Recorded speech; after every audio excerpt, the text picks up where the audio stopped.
traveling, and I wake up suddenly in the silence before dawn in a strange hotel in a poor country where my language isn't spoken, and I'm shivering and shaking. Why? There's something is happening far away in another country. Yes, it's the execution. The newspaper article said this would be the hour, this was the day. Now they come for the man who lies on his cot. The cat-like man with a face so large and black, the guards who opened his cell are once again frightened, shaken. They shave the man's head and a section of his leg, so the electrician's wires will fit closely to the skin. Then they lead the man into the chamber, and they tie him with leather straps into the chair. First his arms are strapped down to the armrests, so the witnesses will not see them move. Then his legs are strapped to the legs of the chair. Does panic mount in the man's heart? An attendant pulls a hood over his head, so none of us will see his pain, the horror, the distortion on the face, the breaking of the skin. All we will see is the body shifting upward slightly in the chair. Don't you think when you're traveling in a strange country that the smells are sharp and upsetting? And if you wake up suddenly in the middle of the night, if you're traveling somewhere and you wake up at an odd hour, don't you feel frightened? The lamp by my bed doesn't work. The electric lights won't turn on. The rebels have blown up the electricity towers. There's a small war in this poor country where my language isn't spoken. All the hotel rooms have candles with little candle holders. I get out of bed, I light the candle, and I carry it into the bathroom and place it in its holder on the bathroom floor. And then I kneel down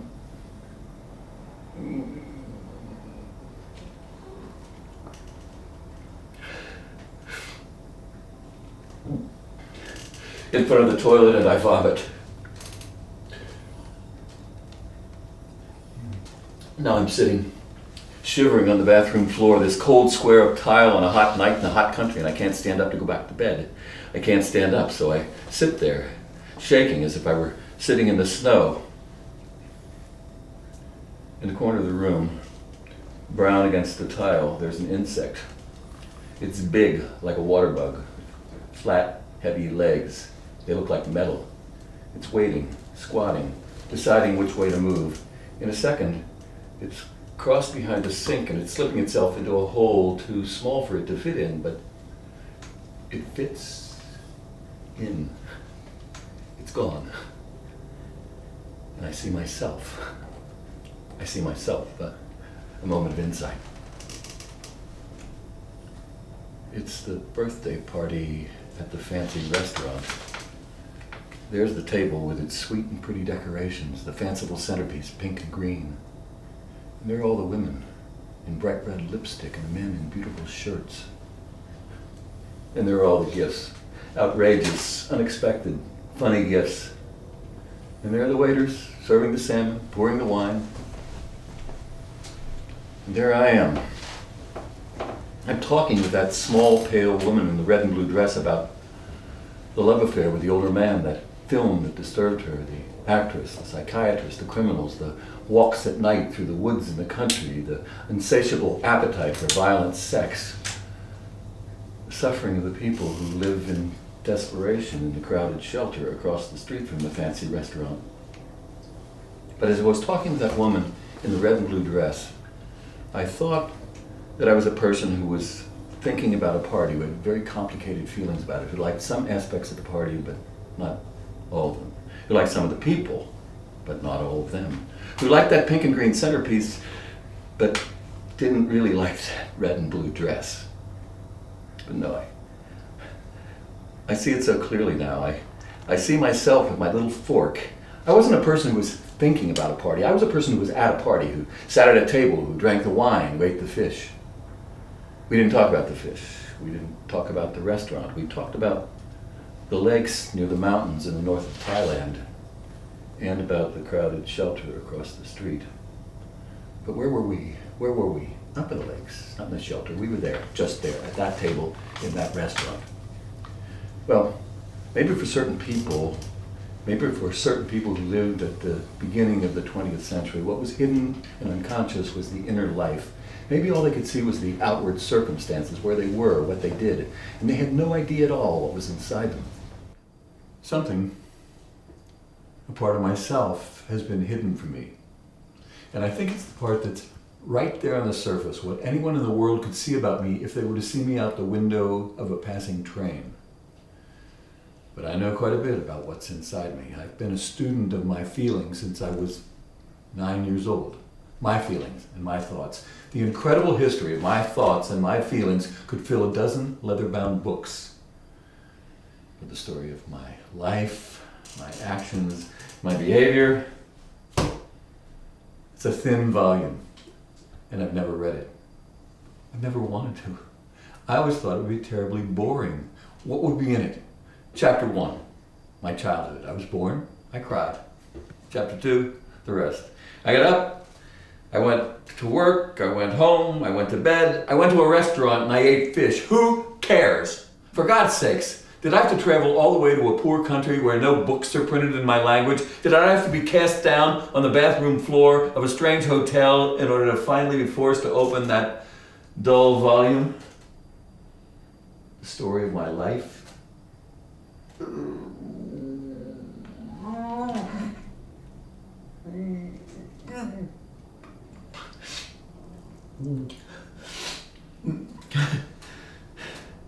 And I vomit again. Dear God, I'm not going to read it. I won't read it. My parents loved me.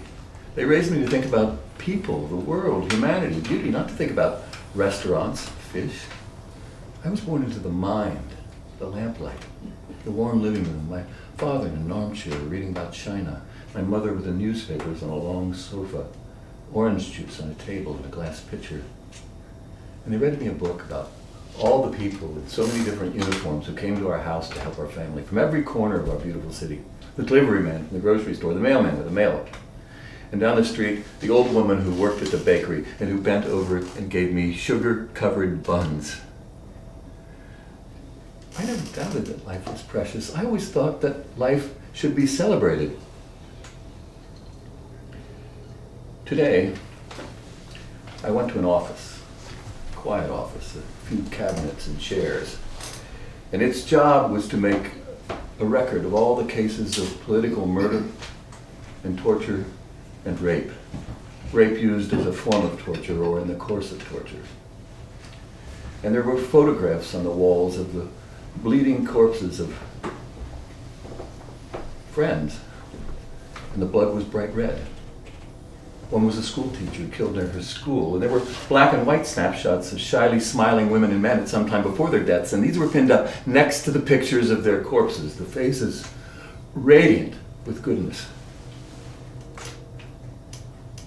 And I thought of the delicacy with which my parents had taught me to urinate in a toilet, to be careful around toilet seats, to wash my hands always with soap, to avoid people with a flu or colds, to avoid drafts, to avoid rooms that were cold or wet. And I thought of how they taught me to love traveling. The wonderful train trips, the magic of riding at night through the farmlands in our own little compartment, of brushing my teeth on a moving train. But here, from my spot on the bathroom floor, I can see through the window the gorgeous mountains of the poor country. Mountains soaked with the blood of those innocent people, soaked with the blood of those battered, shy faces. Walking with my mother through a garden, enormous roses, and through a dark pine forest, my father pointing at a yellow bird. Save me! You see, I like Beethoven. I like to hear the bow of the violin cut across the strings. I like to follow the phrase of the violin as it goes on and on like a deep-rooted orgasm squeezed out into a rope of sound. I like to go out at night in a cosmopolitan city and sit in a darkened auditorium watching dancers fly into each other's arms. Yet, Suppose that certain people whose hearts admittedly are filled with love are being awakened in the middle of the night by groups of armed men. Suppose they are being dragged into a stinking van with carpet on the floor, stomped with boots till their lips become swollen like oranges, streaming with blood. I was alive when those things happened. I lived in the same town whose streets ran with the blood of the innocent. I wore the clothes that were pulled from the bodies of the victims when they were raped and killed. But I love the music. I love the dancers, everything I touch, everything I see, the city with its lights, theaters, coffee shops, newsstands, books, the constant celebration. Life is a gift. Life should be celebrated. And I can't stand the way people say, when I was a child, I loved elephants. When I was a child, I loved balloons. Are they trying to say that if they stopped and looked at a balloon today or an elephant today, they would not love them? I think we still love what we've always loved. How could we not? And one of the things I've always loved, I wonder if you have, it's the wonderful way the valuable small objects, the Christmas presents and birthday presents adults always gave each other were wrapped, were packed. Suppose the present was a small china cup or a saucer or a tiny china vase. Well, first there'd be a brown cardboard box from the shop, which looked like it ought to have a tricycle or a rocking horse inside because it was just so big, except when you lifted it, it was always incredibly miraculously light. You'd always imagine that that big brown box had been wrapped up and sealed up by some huge and muscly industrial workers who were completely indifferent to the contents of the box. Then someone would cut with a knife the brown tape at the top of the box, and when they pulled the two halves of the top apart, there would be this huge sort of industrial snapping sound. And then inside the big cardboard box, you'd find another box, wrapped in thick, shiny paper and tied up with brightly colored, thick, shiny ribbons, which weren't really needed to keep the box closed. And naturally you'd imagine that this inside box had been wrapped by some very refined and modest-looking lady whose hands were softened with sweet-smelling cream and who very definitely cared a great deal about whatever it was that was inside the box. When the paper and the ribbon were undone and removed, and the box itself with its smooth surface like clear milk was finally revealed, someone would take the lid off, and you'd hear at that moment a little rustling sound, or a nestling sound, like the sound of a hamster moving in its cage. And this would be the sound of all the tiny little scrunched up pieces of paper that filled the box, giving off a sort of quiet little sigh, as the taking off the top of the box gave them some sudden extra breathing space. Then it was time for the most exciting part of the opening to start. This was the attempt to find out what exactly was inside the box, aside from all those scrunched up pieces of paper. So somebody, maybe you, would plunge their hand deep down to the box like a diver searching for a pearl, and eventually they'd come upon something hard, something tightly wrapped in a different sort of paper, and when that last bit of paper was removed, there would be the cup or the saucer or the tiny little vase, just suitable for one little flower.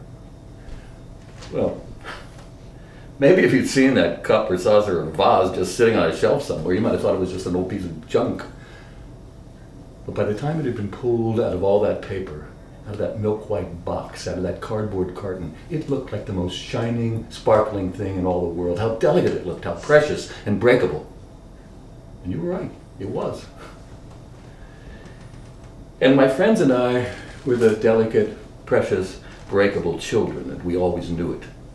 We knew it because of the way we were wrapped, because of the soft underwear set out on our bed, soft socks to protect our feet.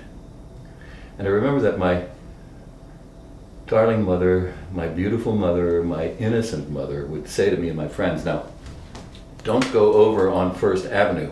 That's a bad neighborhood. There are tough kids there. We had no idea what she meant. She had no idea. We thought there were certain kids who were tough, maybe because they wanted to be, and they lived in a certain neighborhood, maybe because all their friends lived there. Nice people had gathered in our neighborhood, formed a community, and it was a good neighborhood. But on First Avenue and on some other streets, there were bad neighborhoods where tough people had gathered. And it was these neighborhoods we had to avoid. We still avoid them, bad neighborhoods. The people who live in places like that will beat you, hurt you, cut you, kill you. All the ones who would hurt you collect in those neighborhoods like water in drains, and it's terrible, it's awful. Why should people want to hurt each other? I always say to my friends, we should be glad we're alive. We should celebrate life. We should understand that life is wonderful. And shouldn't we decorate our lives and our world as if we're having a permanent party? Shouldn't there be bells made of paper hanging on the ceilings and white paper balls and yellow and white streamers? And shouldn't people dance and hold each other close? And shouldn't we fill our tables with cake and presents? Yes, but we can't be holding our celebrations in the same room where groups of people are being tortured or groups of people are being killed. We have to know, where are we and where are the ones being tortured and killed, not in the same room. Well, isn't there another room we could use? Yes, but we could still hear the people screaming. Well, couldn't we use the building across the street? Well, maybe, but wouldn't it feel strange during one of our celebrations to walk by the window and look across the street at the building we're in now, and to know about the blood and the deaths and the testicles being crushed inside? And who are the ones being tortured and killed? It was explained to me, the followers of Marx. The dizziness drops my head to the floor, and I feel as if a rope that's been tied around my temples is being tightened and released. Tightened and released. There's an aching pain in the center of my stomach. In my own country, I always loved staying in hotels. In fact, one of the things I like best is to go to sleep in a hotel in a new city, and to wake up early in the morning when the birds are singing, and to call room service and have them bring me a big pot of coffee. And then to lie in bed and call my friends on the telephone while I sip more coffee.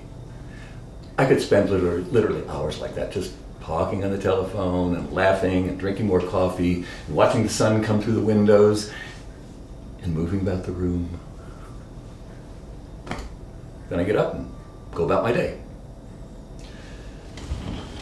But staying in a hotel in a foreign country is something else entirely. I'll tell you about a funny incident that happened at lunch today. Well, it was my own reaction that was funny, really. The hotel had a banquet, and everyone had huge plates of food: pork, shrimp, lobster, game. I stood outside, and there was a girl of maybe 16 who sat on some steps not far from me. Peasant girl, barefoot, her bare legs peeping out from under a faded skirt. Her eyes looked blurred as if she'd been whipped. She was waiting for something, carved into the corner of those stone steps in an attitude of incredible gravity and grace. Suddenly, a young man with a foolish expression on his face came out of the hotel, dressed in a suit. He was heading for the girl, and I could tell from the way he waved at her that she must be one of his family's maids. He was holding out to her a small plate with a handful of beans and rice on it. That was her lunch. Well, she smiled to acknowledge the gift of food, and I had an immediate reaction. I wanted to punch that young man in the face, toss him in the bushes. It was really quite funny. What did I think I was, this week's radical guerrilla? He went back inside, oblivious of me, of course, and the moment passed. About a year ago, I spent a day at a nude beach with a group of people I didn't know that well. Lying out there, naked in the sun, there was a man who kept talking about the ruling class, the elite, the rich, all day long. The rich are pigs. They're all pigs. Someday those pigs will get what they deserve and things like that. He was a thin man with a large mustache, unhealthy looking but very handsome, a chain smoker. When he spoke, he would laugh. Sort of bitter bark came out always unexpectedly. I'd heard about these words and expressions all my life, but this was the first time I'd ever met anyone who actually used them. I thought it was quite entertaining. But for about a month later, a strange thing happened. Everywhere I went, I started getting into conversations with people I met on a bus, a train, at parties, in the line for a movie, and everyone I met talked like him. The rich are pigs. Their day will come. They're all pigs. On and on and on. I started to think that I was crazy. I thought I was insane. Could this really be happening? Was everyone now a communist but me? And all this was happening at the very time when communism had finally died and the social pathologists were arguing about what had caused its death. Newspapers and magazines reported no nostalgia for the defunct system, and all the intellectuals and political leaders who'd ever been known to have fallen under its sway were running in every direction looking for shelter. So then, who were all these people who kept grabbing hold of me? One day, there was an anonymous present sitting on my doorstep. Volume 1 of Das Kapital, Capital, by Karl Marx, in a brown paper bag. A joke? Serious? And who had said it? I never found out. Late that night, lying naked in bed, I leafed through it. The beginning was impenetrable. I couldn't understand it. But when I came to the part about the lives of the workers, the coal miners and the child laborers, I could feel myself breathing more slowly. How angry he was, page after page. Then he turned back to an earlier section, and I came upon a phrase I'd heard before, a strange, upsetting, sort of ugly phrase. This was in the section on commodity fetishism, the fetishism of commodities. I wanted to understand that weird sounding phrase, but I could tell that to really understand it, your whole life would probably have to change. He used the example that people say 20 yards of linen is worth 2 pounds. Very elusive. People say about everything that it has a certain value. This is worth that. This coat, this sweater, this cup of coffee. Each thing worth some quantity of money or some number of other things. 1 coat worth 3 sweaters or so much money. As if that coat, appearing suddenly on the earth, contains somewhere inside itself an amount of value, like an inner soul. As if the coat were a fetish, a physical object containing a living spirit. But what really determines the value of the coat? The price of the coat comes from its history, and from the history of all the people involved in making and selling it, and the particular relationships they had. If we buy the coat, we form relations with all those people, even though we try to hide those relations from our own awareness by pretending we live in a world where coats have no history, where they just drop down from heaven with prices marked inside. I like this coat, we say. It isn't expensive. As if that were a fact about the coat itself and not the end of the story of all the people who made it and sold it. I like the pictures in this magazine. A naked woman leans over a fence. A man buys a magazine and stares at her picture. The destinies of these two are linked. The man has paid the woman to take off her clothes, to lean over the fence. The photograph contains its history.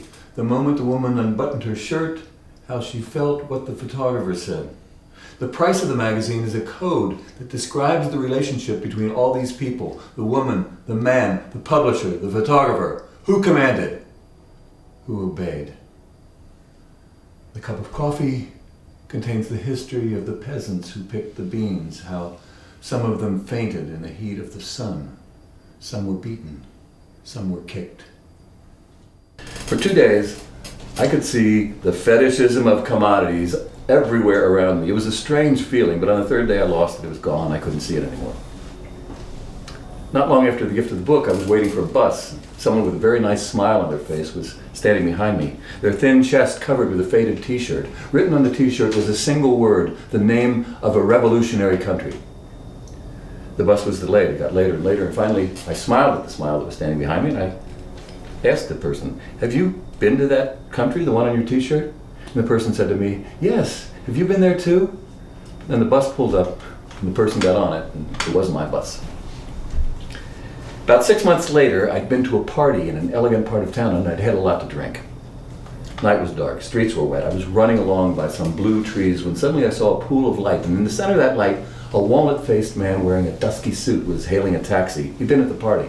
He hadn't spoken. He asked if I was going his way, and I was. His accent was musical. We got in a taxi. His hands were shaking with an odd sort of tremor, and his voice was like thick, dark syrup. He was speaking in these very condensed and ironic phrases, and after a while, I awkwardly asked, "I can't place your accent. Where are you from?" He looked at me darkly and with particular irony revealed that he was from the same revolutionary country that I'd seen on the t-shirt months before. He worked for that country as a diplomat. Is it difficult to travel to your country? I asked. He explained mildly that you could find yourself there in a matter of hours.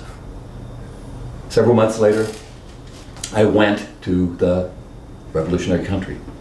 It wasn't at all like the lies I heard about it. There were lots of soldiers, that's a fact. But to me, they looked more like shepherds in Renaissance paintings. Their green uniforms looked like pajamas.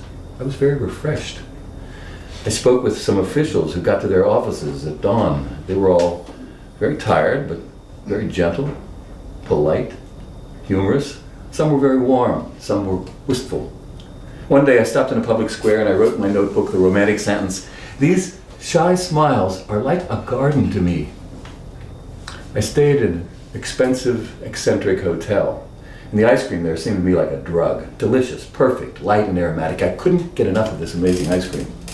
A journalist I met who was staying at the hotel explained to me that it didn't make sense to admire a revolution because of its ice cream, when it could actually be considered an imperfection in the revolution, that resources would be devoted to making ice cream at all when some of the people still didn't have enough to eat. His remarks were valid, but he missed the point. The ice cream is charming. I continued my trip. I decided to go to more poor countries, to poor countries whose names were written on no t-shirts, where soldiers had strange expressions on their faces, and where wealthy families sat in glittering restaurants eating plate after plate of multicolored ice cream. But when I tasted the ice cream, every flavor tasted the same and none was delicious. I grew weak hearing stories of electrical torture, the condition of bodies. I saw orchards of unsurpassed beauty where workers had been raped and hung from the trees. One bright, beautiful Sunday morning, I went to a tiny church filled with gaunt faces, and there was joyful singing, and the priest spoke of a loving Christ, of the importance of forgiveness, tolerance, mercy.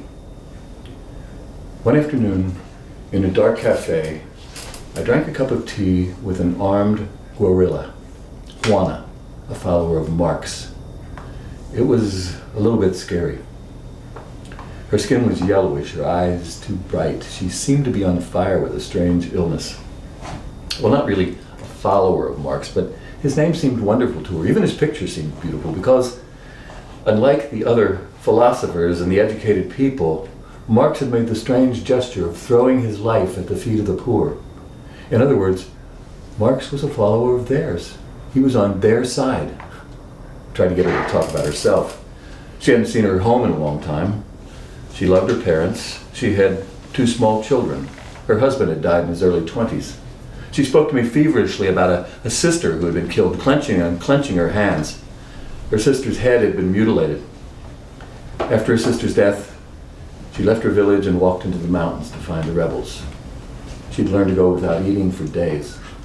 The poise, the dignity of a wild animal. I went home. I resumed my regular life. But it was as if something awful had happened to me. At first I tried to ignore it or dismiss it the way you would some symptom you hope will go away, but it didn't go away. What was it that was happening? I'd always say, I'm a happy person. I love life. But now it was as if a sort of awful indifference or blankness was coming from somewhere deep inside and filling me up bit by bit. Things which before would have delighted me or cheered me now seemed to go dead on me to spoil. Sometimes I felt like someone was trying to strangle me. I went to see some people I knew, close friends. I'd never been to their home. We'd all been looking forward to my visit for years. This is our bedroom, opening a door. The baby sleeps here. Each room was lovely. Each had a simple tastefulness, and there were striking touches. Elegant objects from around the world. In the children's room, there was blue sky wallpaper, even on the ceilings. Shelves with big yellow chickens and ducks.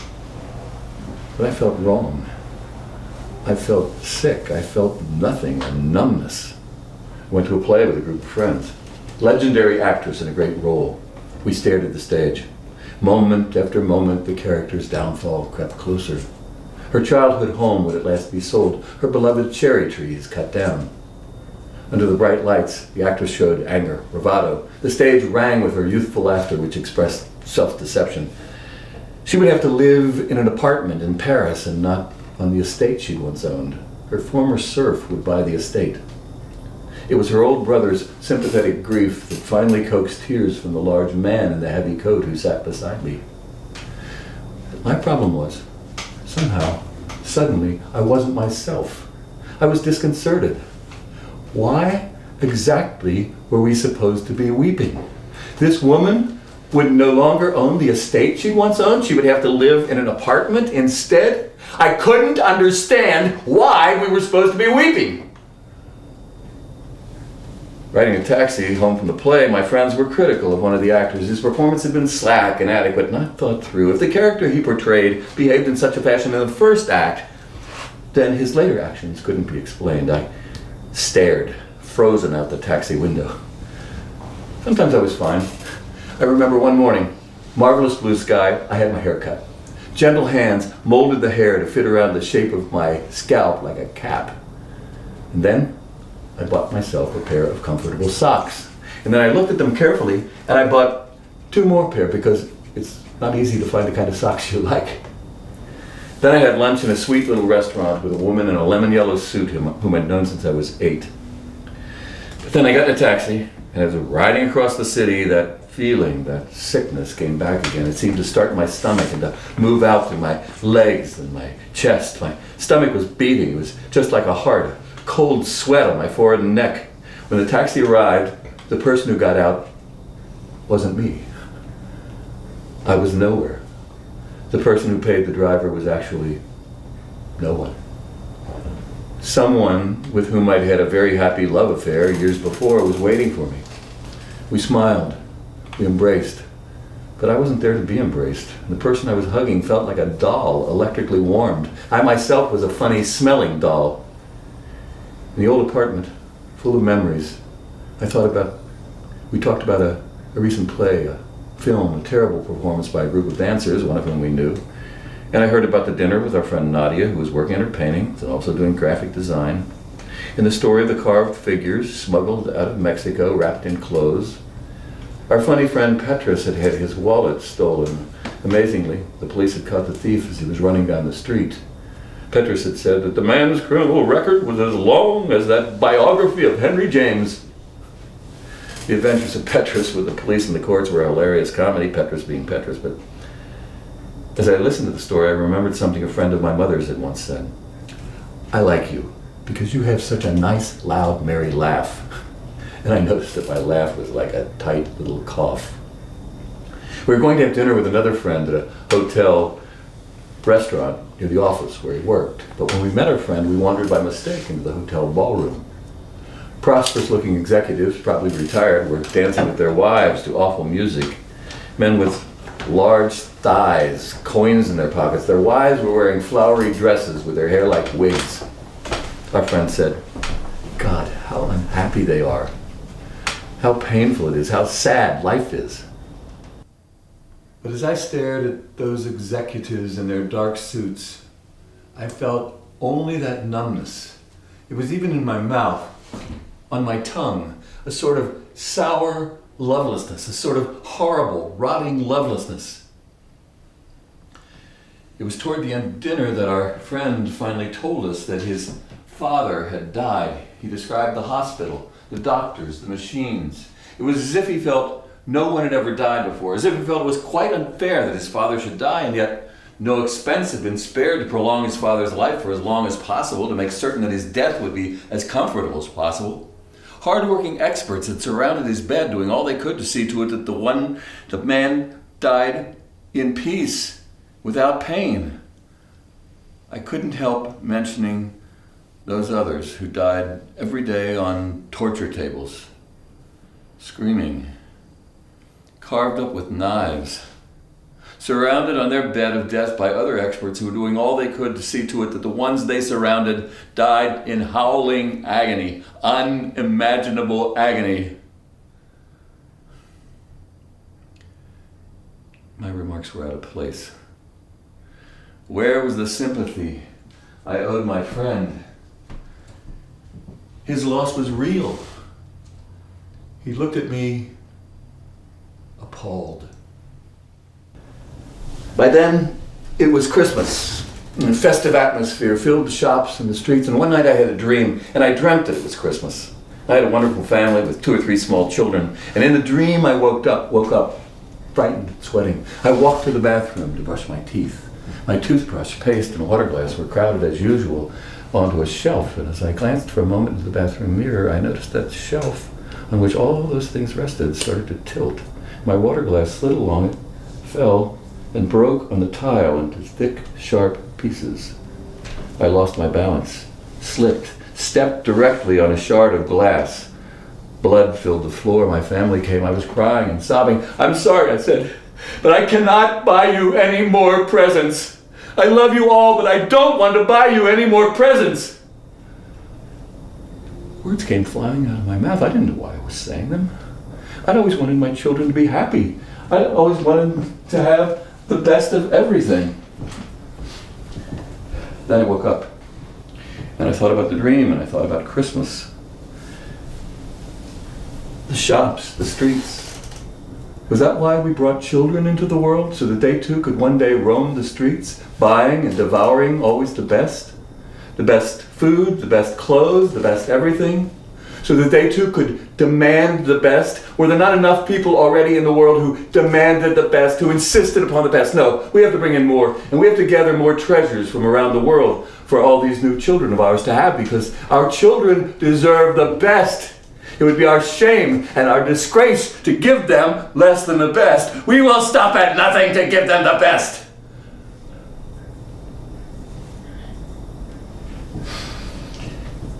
I was in a very bad state.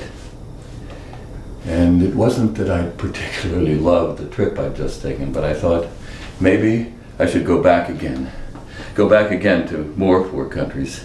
Maybe that was the thing I should do to cure this feeling of sickness or restlessness or whatever it was. I even had a suitcase that was still not unpacked, and so I thought, well, maybe.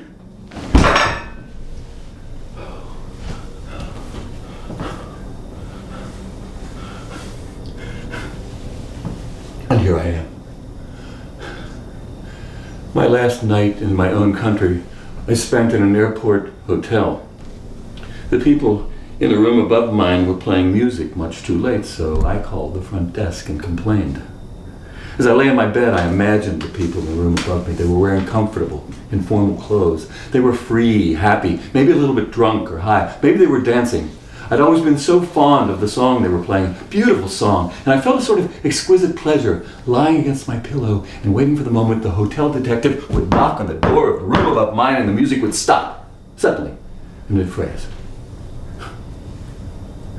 I try to stand up to leave the bathroom. I get to my knees, but I can't stand up.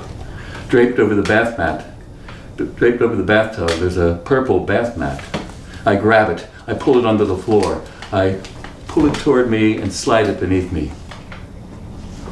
You know, there are some nights in the city where I was raised, the city I love most in all the world, when it's too cold to rain but the sky won't snow yet, although you feel it would like to.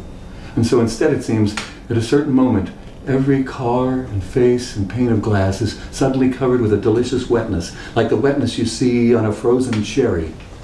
And it's on nights like that, when you walk through the nice parts of town, you see all the men in overcoats that hang straight down to the ground, staring harshly and with open-mouthed desire at the fox-headed women whose lipstick ripples, whose earrings ripple as they step through the uneven light and shadows of the sidewalk. And that is something the communists will never understand.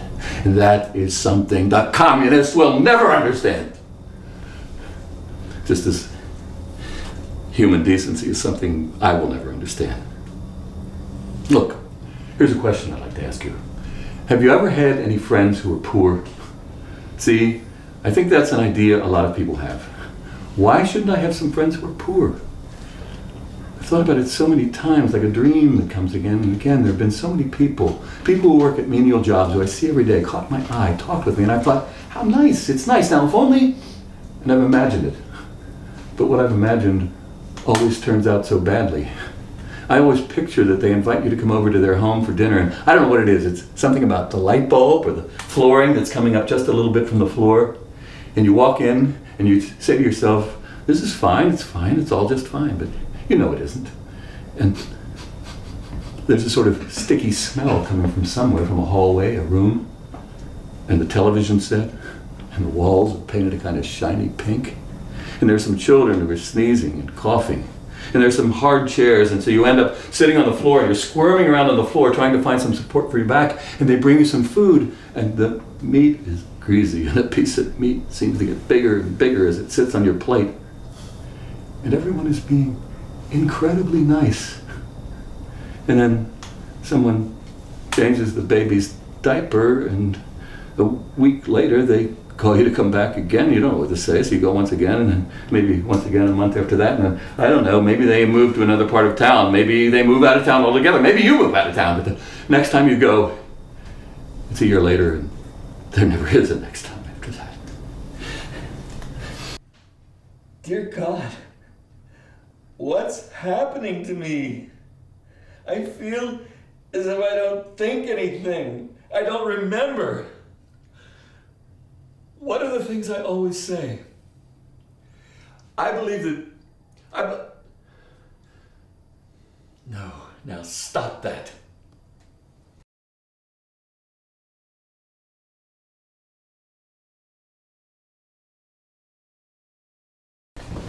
Every person is a person. Every person believes certain things. My friend Bob believes that democracy is the worst form of government except for all the others. And Fred believes that today's rebel is tomorrow's dictator. And Natasha believes that the peasants in poor countries only want to be left alone to farm their fields in peace and quiet, and they couldn't care less about ideologies of the left or of the right. And Mario believes that social criticism in plays and films can be expressed most effectively through the use of humor. And Indrana believes that works of art, even performances of opera and ballet, can change individuals and through them society. And Toshiko believes that the only contribution people can make towards solving the problems of the world is by raising their own children with good values. And Anne-Marie believes that the rich and poor should learn to live as friends and together make the future better than the past. But the question is, would it really matter if it were Fred who believed that democracy was the worst form of government except for all the others? What if Fred were to wake up one morning and think he believed that, forgetting that that was actually the belief of his friend Bob? Fred believed certain things, you could say that, but what does it mean? Does it mean something? I don't remember. And my beliefs? Yes, I have beliefs. I believe in humanity, sympathy for others. I oppose cruelty and violence. What? You applaud cruelty and violence? No. I said I oppose cruelty and violence. Jesus Christ, oppose. Well, I can still remember what I like, and I have not what I believe, I know what I like. I like warmth, coziness, pleasure, love, male, presence, attractive place settings. Those paintings by Matisse. Yes, I'm an aesthete. I like beauty. Yes. Poor people can be beautiful. Poor countries can be beautiful. It's a wonderful feeling to have money in a country where most of the people are poor, to ride in a taxi through horrible slums. Yes, beggars can be beautiful. Beggars can have beautiful lips, beautiful eyes. You're far from home. To you, her simple shawl seems elegant, direct, the right way to dress.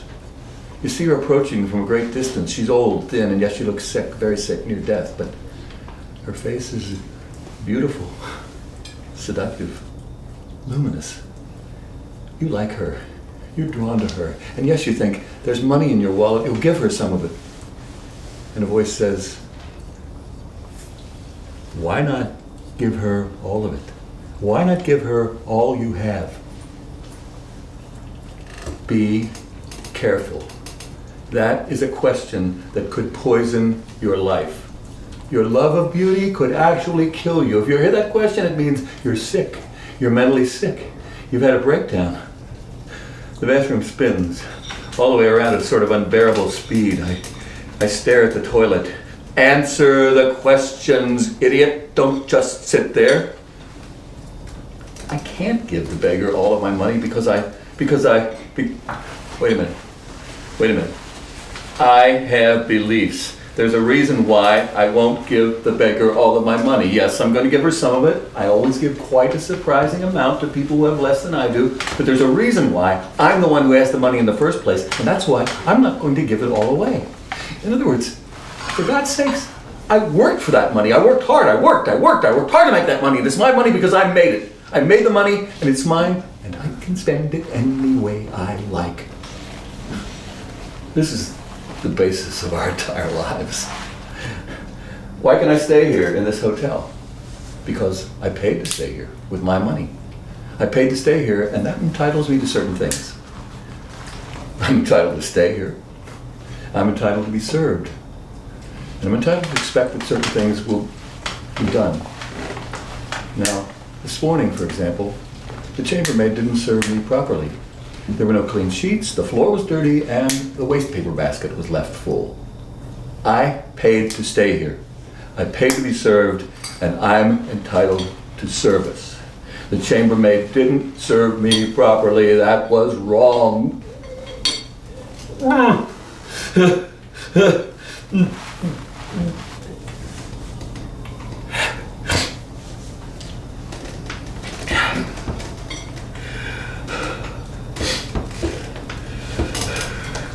And I vomit again.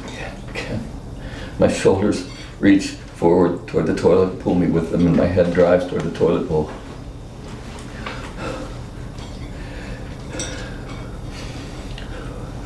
Why is the beggar sick and dying? Why doesn't she have any money? Didn't she ever work? You idiot. You pathetic idiot. Of course she worked. She worked 12 hours a day in a field or in a factory. She worked. The chambermaid worked. You say you work? Well, why does your work bring you so much money? Well, theirs brings practically nothing. You say you make money? What a wonderful expression. How can you make so much in so short a period of time, while in so long a period of time they make so little? Heat runs all over me in little waves. The purple of my bath mat gets deeper and deeper. Enormous fat water bugs cover the floor, running fast, hundreds of them, running in patterns. I try to stand up to avoid them, and a tall revolutionary guard in an undershirt is lifting his foot. He's lifting his foot, and he twirls around and kicks me in the face, and I fall backward, and I land on a bunk, a hard bunk, and I'm in a cell, and the guard reaches into a big bag and pulls out a thin little book, and it's vaguely familiar. And he throws it at me and leaves the cell. Read it, he says, read it, read it. I run to the door of the cell, and I scream out, is this what you call the power of the people? But he's gone away. And I scream, my throat aches. Now I'm alone with the other ugly little book. My hands drip with sweat as I sit on the bunk and start to read.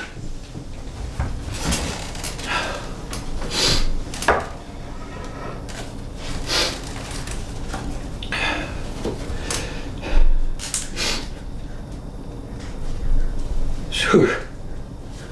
This is exactly as I expected it would be. Tedious questions answered in full, as if a person's life were a customs form. Chapter 1. What country I was raised in, what city, what street, my parents' race, the money they made, what I was fed, what I was taught. Chapter 2. This is unbelievable.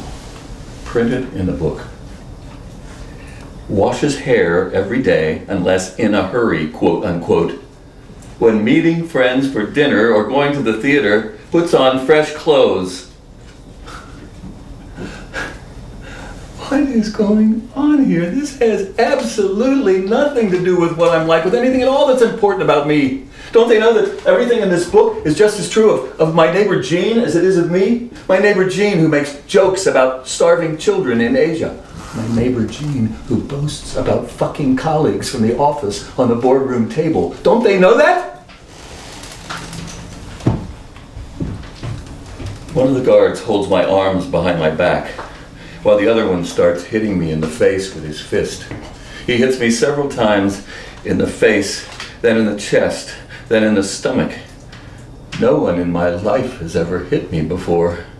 I keep thinking of the damage each blow might do. There's a little blood in the corner of my mouth. And there's another guard, a woman, whose face looks like a cake that's been soaked with rage. She's standing off to the side, and my cries are echoing the cell. No! No!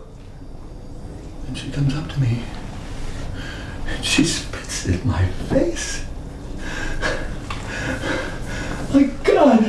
What have I done to make you feel this way? What in the world have I done to you?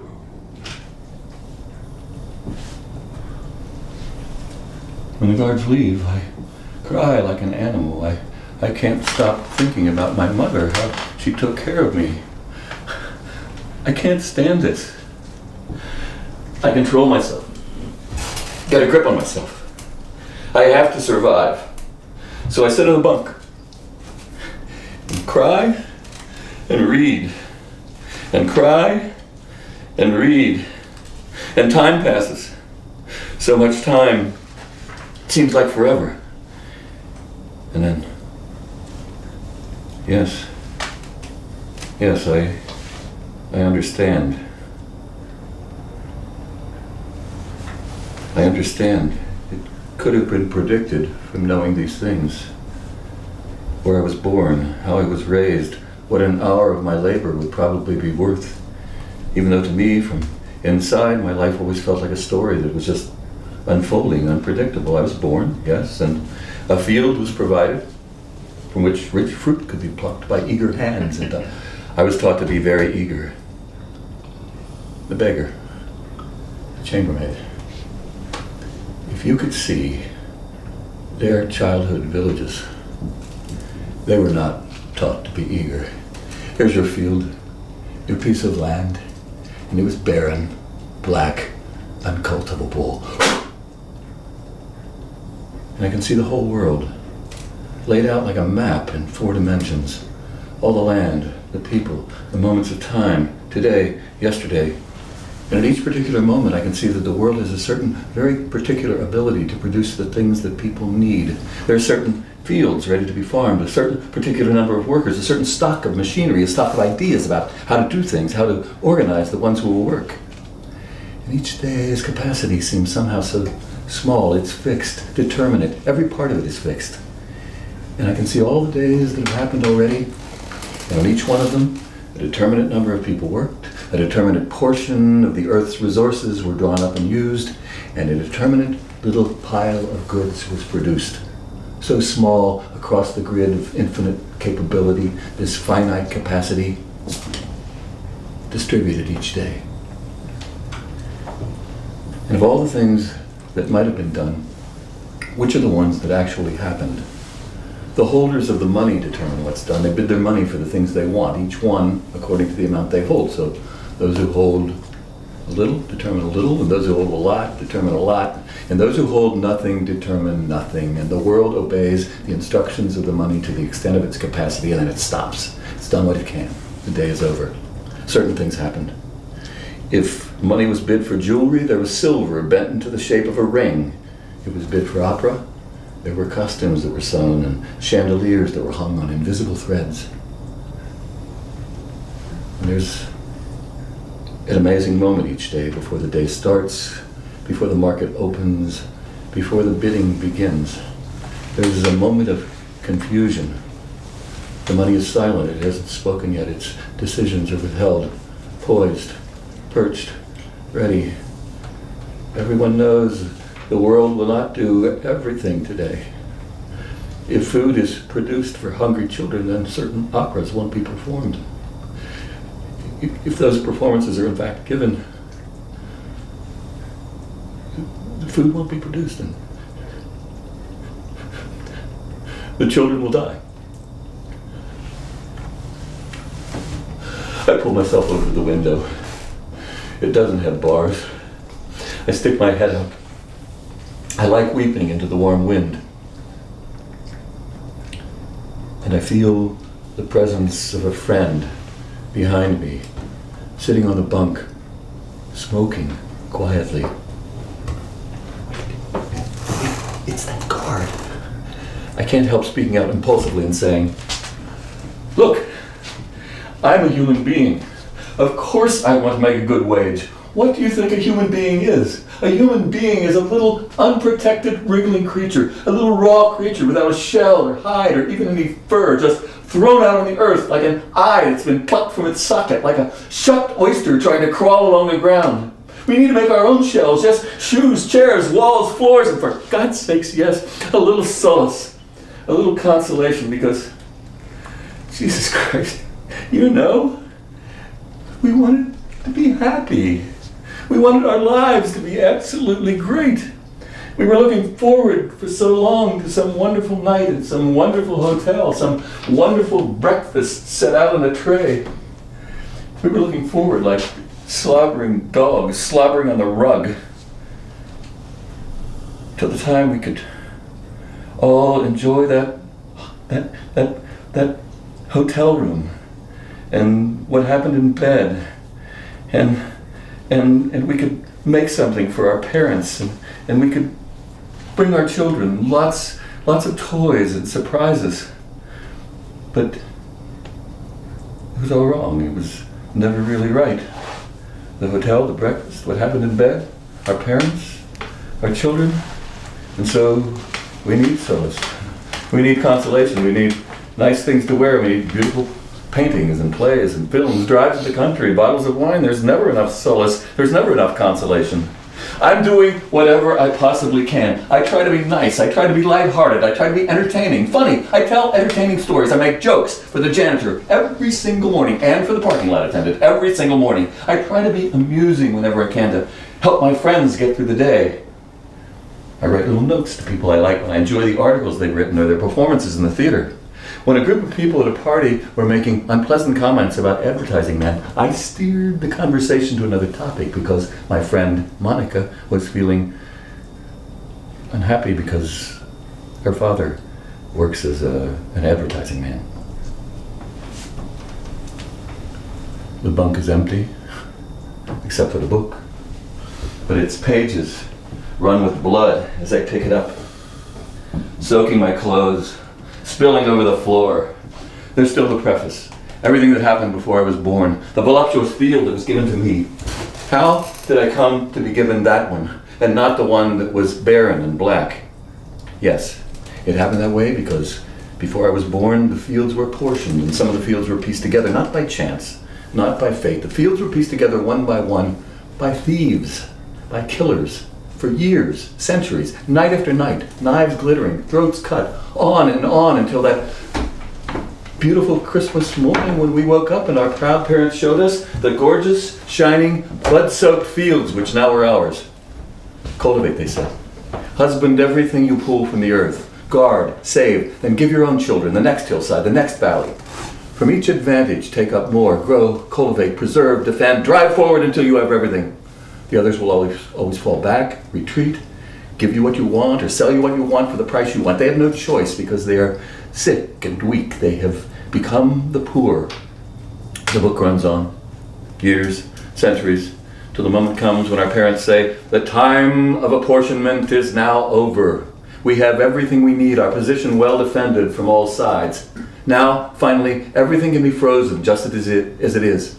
The violence can stop. From now on, no more killing, no more stealing. From this moment, in eternal silence, the rule of law.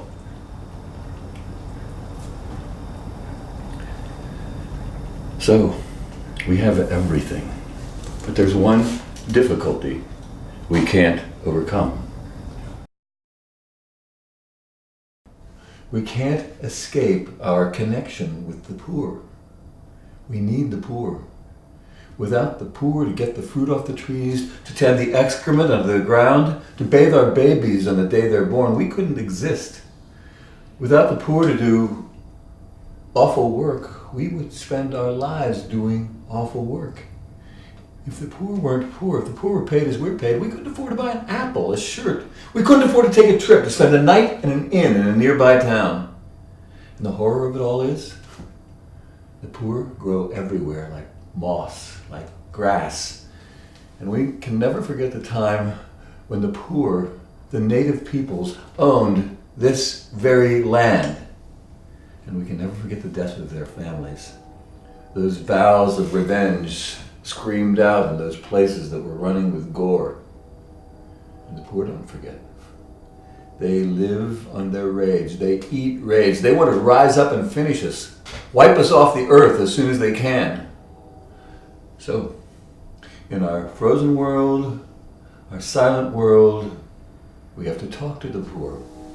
Talk, listen, clarify, explain. They want things to be different. They want change. And so we say, yes, change, but not violent change, not theft, not revenge, not revolt. Listen instead to the idea of gradual change, change that will help you, but won't hurt us.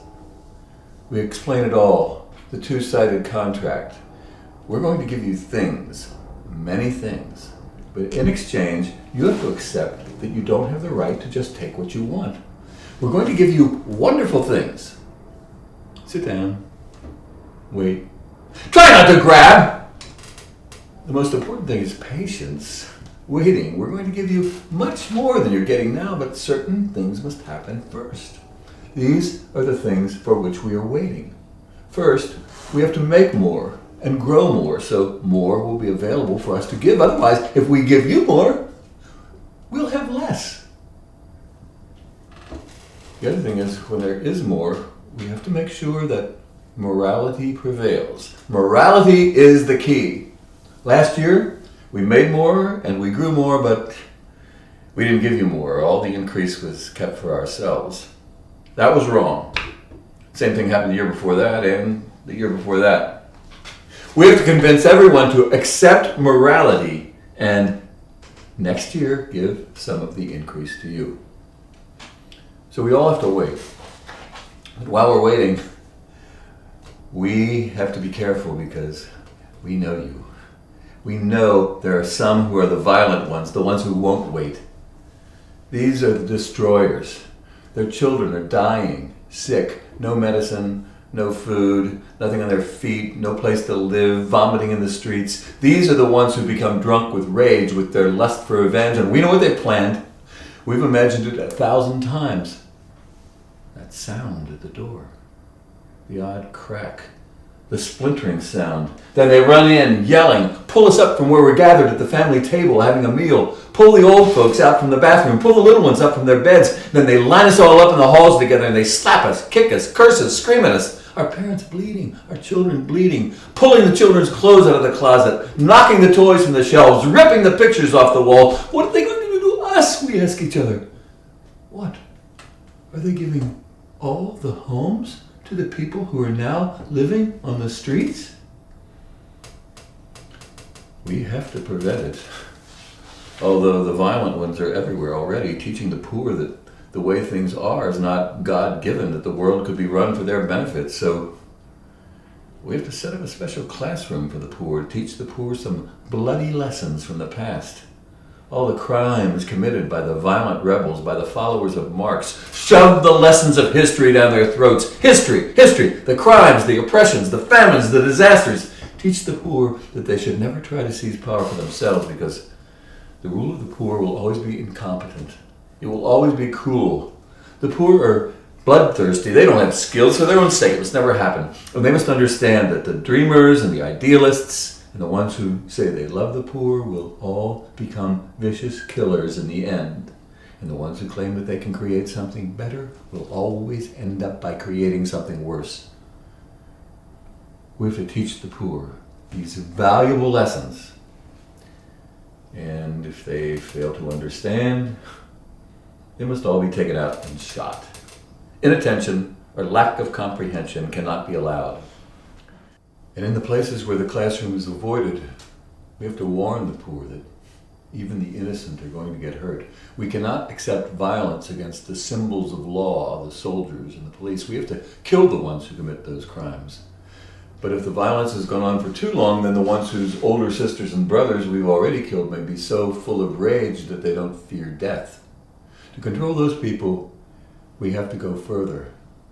Cut out their tongues, cut up their faces, force them to watch us torture their parents, to watch the soldiers rape their children. It's the only way to cure those who don't fear death.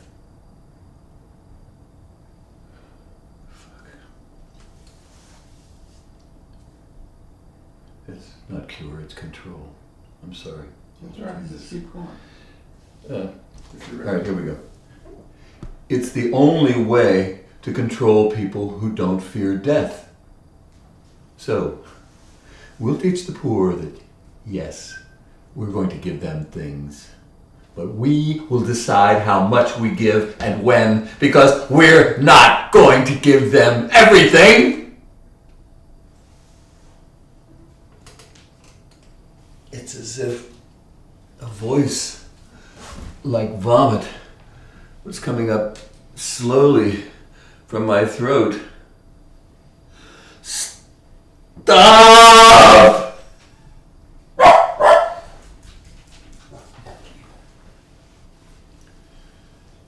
Everyone has always been so good to me. No. Listen, I'm trying to tell you something. You've misinterpreted everything. The old woman who stooped down and gave you sugar-covered buns did not really love you. You were not loved as you thought. Of course, I still feel an affection for myself, someone so happy, sort of cute, funny. No, listen, I'm trying to tell you that people hate you. I'm trying to explain about the people who hate you. Why do you think they all love you? What would they love about you? There's no charm in you, nothing graceful, nothing that yields. You're simply a relentless, unbearable fanatic. Yes, the commando who crawls all night through the mud is less of a fanatic than you are. Look at yourself. Look. See how stiffly you walk into the kitchen each morning. You approach the cupboard. You open it. You reach for the coffee you expect to find on the shelf. And if it isn't there, oh, the hysteria! The entire world will have to pay! At the very thought of the unexpected deprivation, you begin to twitch, to panic, to pant, that shortness of breath. Listen to your voice on the telephone. Listen to the tone that comes into your voice when you're talking to one of your very close friends and you talk about your life and you use those expressions. What I need to live on. The amount I need just in order to live. Are you cute then? Are you funny then? That hollow tone, the amount I need. Well, yes, of course. It makes sense. You understand your situation. Without a place to live, without clothes, without money, you would be like them. You would be them. You would be what they are. You would be the homeless. You would be the comfortless. So of course you know it. You will do anything. Without money, your face would become the face of a rat. Your hands would be paws, sharp, nimble, ready to scratch, ready to tear. Sure. Sometimes you think about the suffering of the poor. Lying in your bed, you feel a sympathy. You whisper into your pillow some words of hope. Soon you will have medicine for your children. Soon a home. The heartless world, the heartless people like my neighbor Jean, will soon give way. And gradual change will happen, as it happened in Holland in the 19th century. But during this period of waiting, endless waiting for gradual change. One by one they come, and they knock on your door, and they cry out. They beg you for help, and you say, "Get them away from me. I can't stand this constant knocking at my door, these people who come with these ridiculous stories, who claim to be my sister, who claim to be my brother." So all these people are taken away, and they're made to live in places where they're teased, they're played with, they're lectured, they're mocked, until a few of them begin to rave irrationally and even laugh viciously. And then their vicious actions fill absolutely everyone with horror. So each one of these vicious ones is taken by the shoulders, and they're held down, and their head is shaved, and they're strapped into a chair, and they're executed. And the one they're being executed for is you. Just as it's always been you, who all those people were talking about so many years ago when they kept saying, "For our children's sake, we have to do this. We have to set fire to this town, this hospital, this barn, these forests, these animals, this rice, this honey." Just as it's still you, because of how you love those clean white sheets and the music and the dancers and the air-conditioned rides through the slums of your city. It's still you, for whom all those people with the radiant faces are being tortured tonight, are dying tonight. And your life is simply another example. It's the example of someone who's gotten away with something. But your fanaticism is so extreme that you won't let that thought enter your mind. Certain things cannot be questioned. The coffee has to be there. And no thought may enter your mind if it conflicts with the basic notion that you, yes, you are a decent person. So go ahead, think. Think about anything you like. Think about your health, other people. Think about the ones who treat you badly. Think about the complicated ways in which you mistreat yourself. Think about those children afflicted with incurable diseases who were interviewed in that magazine. Think about all the things which show that you're decent, and which show that all the ones who are like you are decent, all your friends and loved ones and all the people all over the world who remind you of yourself. People with a little bit of money, but who believe sincerely in a better life for all. Think of all the things you've done that were kind. Think of the kindness of your intentions. And if something you did turned out badly, think of the good motives behind your actions. Smile. Nod your head. Understand. Accept. Don't talk to people who don't think you're decent. Don't read books or articles by writers who don't think you're decent. Their writing is skewed, it's distorted, it's based on a false assumption. Your thought must be founded on truth. The truth that you are a decent person. Now, a decent person cannot be a person who's gotten away with something. A decent person cannot have what's inappropriate for them to have. This understanding of yourself gives you the basis for a view of the world, and so you can look out in the world, and sure, there are many, many things that of course upset you. All the examples of man's inhumanity that you see on your television set every single day. Like that horrible overseer on that rubber plantation in southern Malaysia.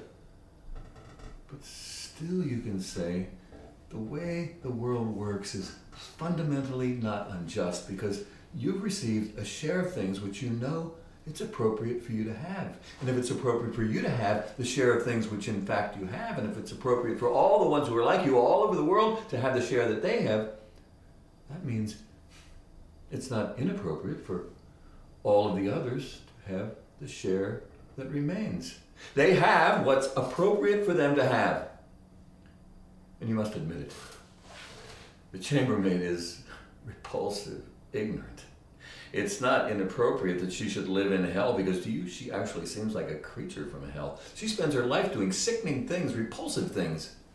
Can you picture the chambermaid coming home at night to a sparkling apartment, or going out later to a meticulous performance? No. Impossible. What would she do with a beautiful hairbrush, beautiful comb? She wouldn't know how to appreciate them. What would she do with beautiful bath oils, beautiful towels, beautiful soap? Can you imagine the chambermaid serving her children beautiful dinners with fresh green vegetables and fat red tomatoes? No. It's appropriate for the chambermaid to go home at night to that particular hallway on that particular street, just as it's appropriate for you and your friends to spend your lives deciding which performances you'd like to attend, which products you would like to buy. You know that what you are is what you're supposed to be. You are a fine, outstanding individual. Whereas Juana, the follower of Marx, who out of some desperate devotion to the people she loves, offers up her body to the torturer's knife, can only be defined as the lowest and most reprehensible type, one deserving the punishment of death. I'm floating in space, holding on to a thick iron bar. Far below me, there's a forest, heat rising up. My hands are so wet they can hardly keep the grip on the bar. I'm terrified of falling, but a voice says, "Let go of the bar." I hold on tightly, but the voice says, "You won't be hurt. You will fall safely into the beautiful forest." I let go. Drift through space. I keep thinking I should have landed by now, but I'm still falling. A few branches scratch my cheeks almost gently as I fall. I fall so slowly, the forest held in a vivid silence. And now, the bathroom floor, the candle flickering. I lift it. I stand up. I walk out of the bathroom. Now I'm in the bedroom, leaning against a wall. A breeze comes through the open window. Put the candle down on a little table. I draw a chair to the window and I look out. In the street, far away, a man screams out. The earth relaxes. The prisoner in the electric chair has suffered and died, and the guards have taken him out to his grave. And there, yes, there's a wash of blue against the dark wall of the night, a hint of dawn. It's the coolest hour of the 24. In the cool breeze, I remember that I was once a child, growing up in a beautiful city surrounded by hope. And I feel such joy, the coolness of the breeze. I wonder if I could put down for a moment my burden of lying, of lies. Just put it right down on the floor beside me. I wonder what that would be like, just for a moment, just for tonight, while the breeze blows in, just to put it down, because I feel so joyful, crazy, naked, free. I want no restrictions on me at all. Every muscle of my body aches with the effort of constant lying. Lying from the minute I get up each day to the minute I go to bed. Even while I sleep, I think I'm lying. I have no choice because the truth is everywhere, in plain sight. Listen, my darling, just let it happen. Just let it happen, just for a moment, just for tonight. And then tomorrow, we can go back to lying again as if it never happened. We can pretend that it never happened. We can forget that it happened. All right. All right, go ahead, say it.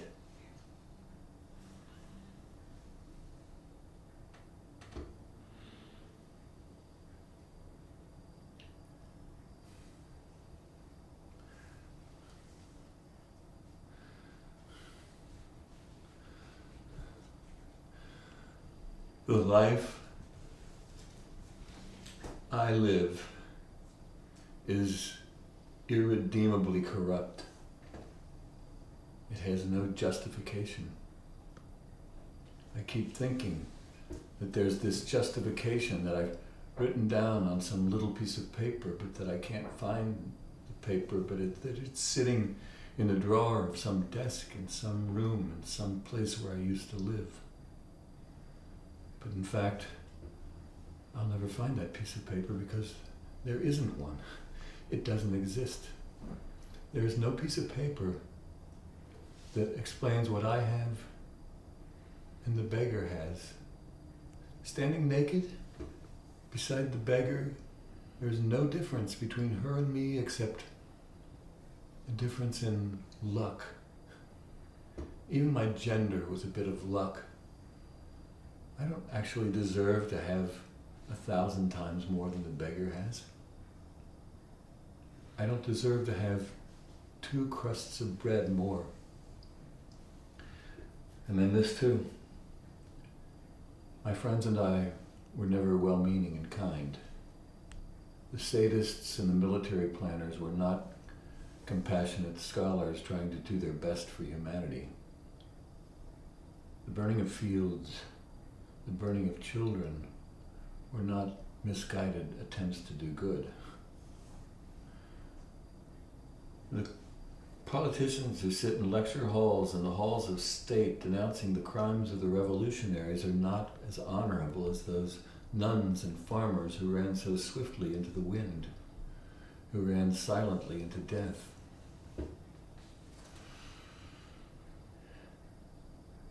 The ones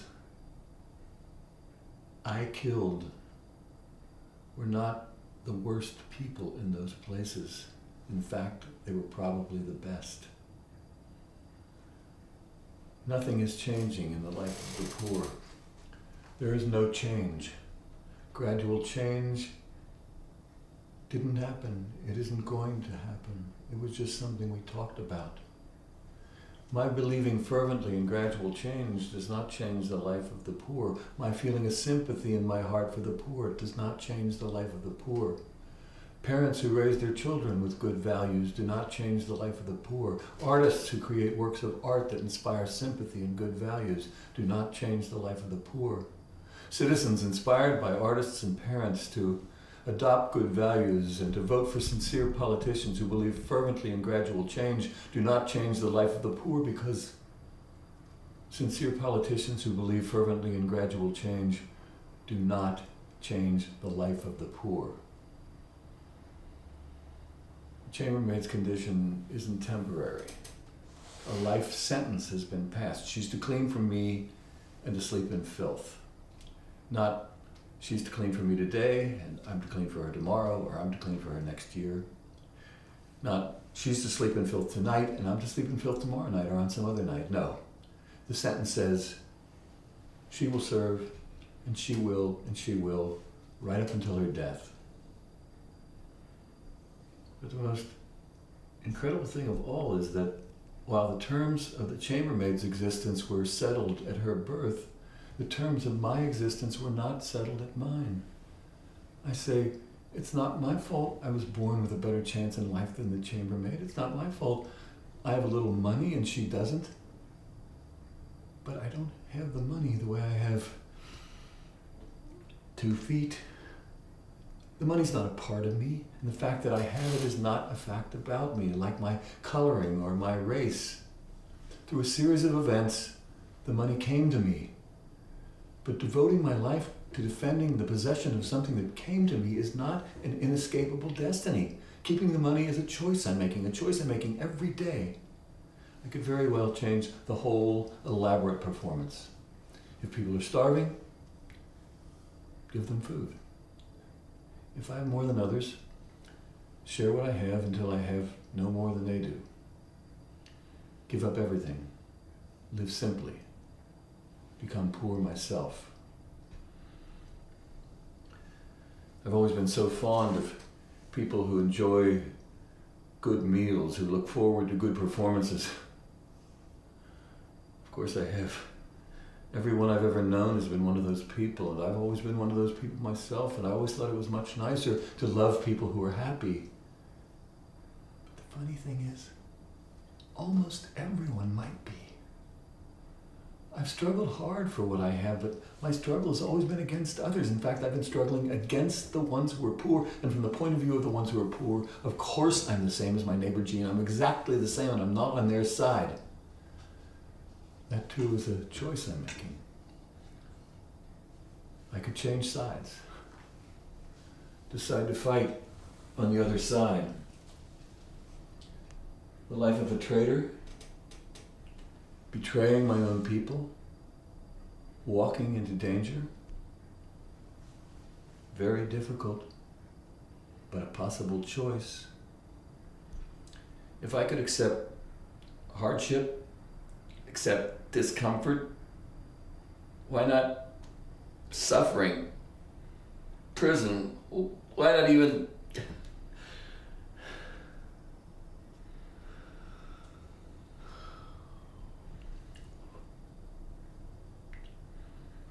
I blow out the candle, and I swim across the room toward my beautiful bed. Inside the cover, head on a pillow, I swim towards sleep. Next week, home. And what will be my home? My own bed, my own table, and on the table what? Blood? Death? A fragment of bone, a fragment, a piece of a human brain, a severed hand. Let everything vile, let everything filthy sit by my bed, where once I had my lamp and my clock, books, mail, presents, and left over from the presents, brightly colored ribbons.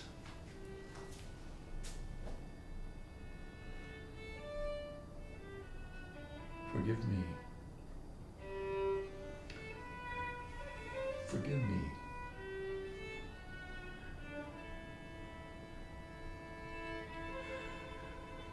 I know you will forgive me. I'm still falling.